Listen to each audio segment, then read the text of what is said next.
Dan kami akan menuju ke jurnalis Kompas TV, Ninda Destiani, untuk memantau persiapan pra-peradilan tersangka Peggy Setiawan yang saat ini Ninda berada di Pengadilan Negeri Bandung. Ninda, sidang ini nanti pukul 9 rencananya akan digelar, lalu sejumlah persiapan sepertinya juga sudah dilakukan di sana. Lalu bagaimana tahapan pra-peradilan ini nanti dimulai dari awal sidang hingga berakhir, Ninda?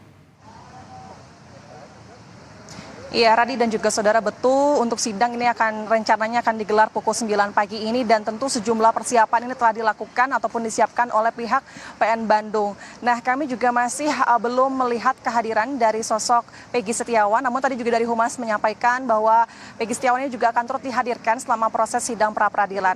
Dan kami juga melihat kehadiran dari keluarga Peggy Setiawan pagi ini. Saudara, telah bersama kami bergabung Rudy Irawan, yakni selaku ayah dari Peggy Setiawan, yang juga didampingi para kuasa hukum, ada Bang Albert dan juga Mbak Analisa Cinta. Di sini boleh disampaikan Pak Rudy, sejauh ini kita sudah berada pada hari H sidang pra-peradilan. Apa yang kemudian disiapkan dari pihak keluarga maupun pihak kuasa hukum, Pak Rudy? Dari keluarga sendiri. Saya mah hanya mendoakan agar anak saya supaya terbebas, gitu aja. Supaya mendoakan aja, itu aja cukup. Bapak terakhir bertemu dengan Peggy seperti apa, Pak? Ada komunikasi sebelumnya sebelum sidang pra-peradilan ini? Enggak sih, cuma salam-salam aja buat bapak, buat mama, katanya buat adik-adiknya, gitu aja. Di waktu minta doanya supaya Peggy cepat keluar, karena Peggy tidak bersalah, gitu. Cukup gitu. Baik Pak, untuk dari keluarga, apakah hanya Bapak aja yang hadir di sini ataupun dengan keluarga yang ada di Cirebon seperti apa? Untuk hadir ada rencana, Pak? Mungkin kemungkinan yang ibunya nanti hari Rabu kesininya, karena sakit, kurang sehat, kurang enak badannya. Paling hari Rabu datang. Bapak, hari ini kan rencananya juga akan ketemu sama Peggy Setiawan nih. Apa akan ada yang dibawa untuk Peggy mungkin sebagai anaknya, Pak? Seperti apa? Gak ada sih, cuma mantau aja dulu. Lihat perkembangan dulu. Ya, gitu aja. Waktu kemarin nih Pak, sempat disampaikan bahwa Bapak juga sempat membawa alat bukti ya Pak, berupa rekap gaji. Apakah itu juga akan dibawa hari ini yang merupakan juga sebuah alat bukti kunci, atau mungkin ada alat bukti lainnya Pak kalau dari pihak Bapak? Belum, nanti pengacara saya yang ngomong, yang bicara ya. Belum. Baik, kita akan berbincang dengan kuasa hukum, ada Bang Albert juga di sini dan juga Mbak Analisa. Bang Albert, di sini juga sejauh ini dari pihak kuasa hukum apa saja yang sudah disiapkan untuk sidang hari ini, Bang? Pada intinya gini Mbak, kami ini tim dari DPN Pradi itu diberikan kuasa oleh Bapak ayahnya Peggy ini untuk terdugaan identitas ganda kemarin di Polda hari Jumat. Nah, untuk hari ini pra-peradilan ini kami mendukung sih ya langkah untuk mengajukan pra-peradilan terhadap tersangkanya Peggy Setiawan. Karena kami yakin berdasarkan cerita dari klien kami ini, kami yakin juga bahwa Peggy itu tidak bersalah. Begitu juga kami sempat diberikan cerita-cerita, diberikan bukti-bukti, diperlihatkan, dan kami yakin sampai hari ini Peggy Setiawan, begitu juga 7 terpidana yang lainnya adalah orang-orang tidak bersalah, begitu. Baik, jadi dari tim kuasa hukum Peradi ini juga menuntutnya adalah dari Peggy Setiawan ini tidak terlibat, begitu. Kemudian juga untuk ayah Peggy Setiawan terkait kasus KTP ganda, begitu ya, Bang ya. Dan keempat terpidana. Nah, untuk hari ini yang dibawa apa saja nih Bang dari kuasa hukum? Hari ini kami sebenarnya dibagi menjadi empat lokasi, Mbak. Satu di Polda, satu di Kebonwaru, satu di Jelekong, satu di sini.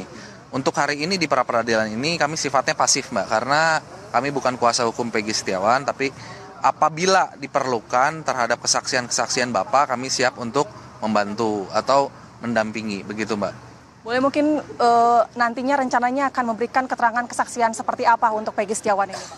Karena ada dugaan, ini baru dugaan Mbak ya, bahwa Bapak ini disebut sempat melakukan perintangan atau obstruction of justice, bahwa ya saya juga nggak tahu ya apa yang disebut obstruction of justice yang diduga dilakukan Bapak, karena identitas ganda itu dilakukan pada saat 2008, sedangkan pembunuhan itu terjadi 2016, jadi jauh sama sekali, korelasinya nggak ada sama sekali, jadi saya rasa ya lemah ya, gitu Mbak.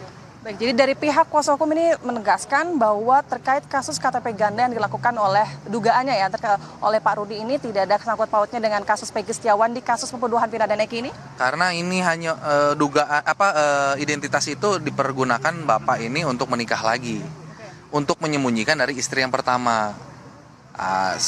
Pada tahun 2010 sudah saling mengetahui kedua istri itu sehingga sudah berdamai. Jadi ketika disangkakan atau diduga melakukan di identitas ganda itu untuk perintangan penyidikan ya jauh, Mbak. Mungkin ada tambahan? Ya paling intinya kalau dari kemarin ditanyain terus-menerus soal identitas gandanya benar atau tidak, KTP-nya betul ada 2, tapi peruntukannya sama sekali nggak ada hubungannya dengan kasus Vina atau yang saat ini didugakan kepada Peggy Setiawan. Intinya klien kami di sini, Pak Rudi ini memiliki identitas ganda untuk kepentingan pribadi, di situ aja. Terkait KTP ganda ini seperti apa Pak? Kan tadi disebutkan tidak ada kaitannya dengan Peggy Setiawan ya? Ya, saya mah buat perkawinan itu Pak, masalah perkawinan itu waktu dulu itu. Tahun 2008 itu perkawinan itu. Saya ngaku identitas ganda gitu. Tapi ini terkait dengan masalah Peggy yang sekarang ini bukan, tidak. Iya. Terkait pemeriksaan obstruction of justice yang dimaksud kemarin oleh pihak polisi sampai sekarang apakah udah ada hasilnya Bang? Nah, itu kami sama sekali belum dapat apa-apa terhadap obstruction of justice itu. Panggilan tempo hari itu hanya terkait tentang identitas ganda. Jadi yang ramai-ramai di luar sana di media itu saya nggak tahu apa yang bikin siapa. Jadi terhadap Bapak ini nggak ada panggilan pasal 221 atau perintangan penyidikan. Begitu, Mbak. Yang terakhir Pak Rudi, apa yang ingin disampaikan kepada masyarakat terkait proses sidang pra-peradilan Peggy Setiawan? Mungkin harapannya ingin seperti apa? Harapan saya semoga masyarakat mendoakan supaya Peggy cepat bebas dan selalu diutamakan cepat bebas lah, supaya Peggy tidak bersalah, sedikit pun tidak bersalah. Dari pihak keluarga dan kuasa hukum akan mendampingi hingga akhir proses persidangan? Betul Pak. Dari Pradi semua akan mendampingi sampai tuntas. Makasih. Baik, terima kasih Pak Rudi Irawan dan juga para kuasa hukum dari ayah Peggy Setiawan. Itu yang disampaikan pula oleh kuasa hukum maupun pihak keluarga Peggy Setiawan. Tentu pihaknya ini akan terus mendampingi proses sidang pra-peradilan Peggy Setiawan. Radi. Ninda Destiani dari Pengadilan Negeri Bandung